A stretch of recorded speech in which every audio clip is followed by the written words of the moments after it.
It's been a crazy week for hip-hop. We lost another great to a senseless killing. Kershnik, Kyrie Ball, most notably known as Takeoff, was tragically killed this week outside of 810 Billiards and Bowling in Houston, Texas. For as long as I can remember the Migos, I've never known Takeoff for nothing other than being quiet, funny, and humble. I've never heard of his name in any squabbles or any beefs. His name has never been in the headline or any kind of rap beef altercation. So when I woke up to the news, I was like, damn. It really didn't set in till the next day. It wasn't until after watching Academics that made me realize that hip-hop took a loss. He was a genuine artist as well as a friend. He had heavy ties in the church, and he always had encouraging word for his peers. So hip-hop definitely took a loss. Sitting here for the past few days now thinking to myself, like, what happened? How did this happen? Could have been avoided. The only answer I can come up with is we gotta stop hating on one another. We are not the enemy to one another. The enemy is the ones who put us at odds with one another. You see this every day in our culture, the senseless killing.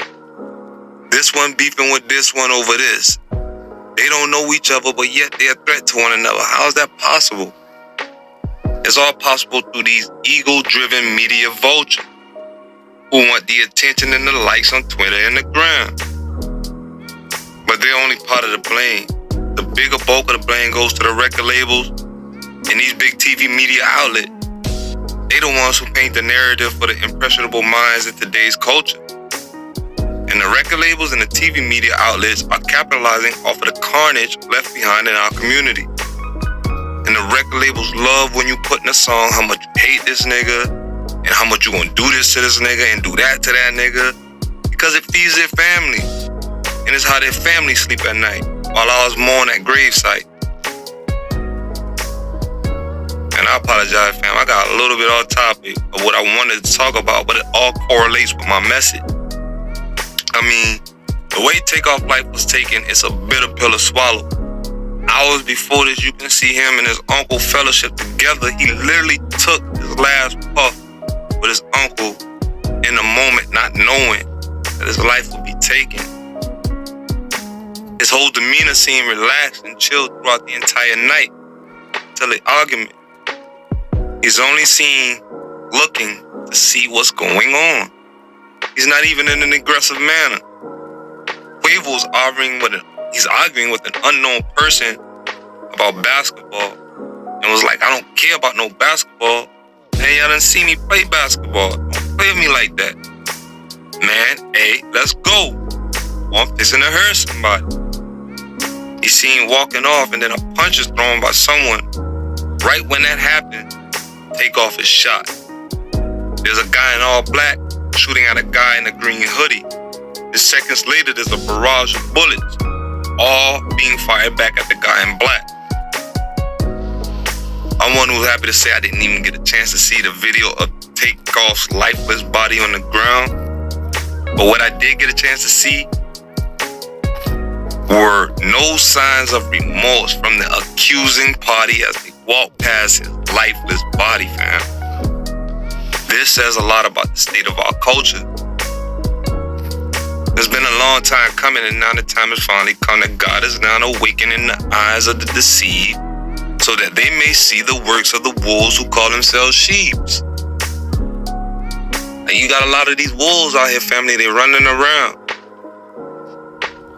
False claiming, false advertising things when they know that in the end, they only want to capitalize off of us.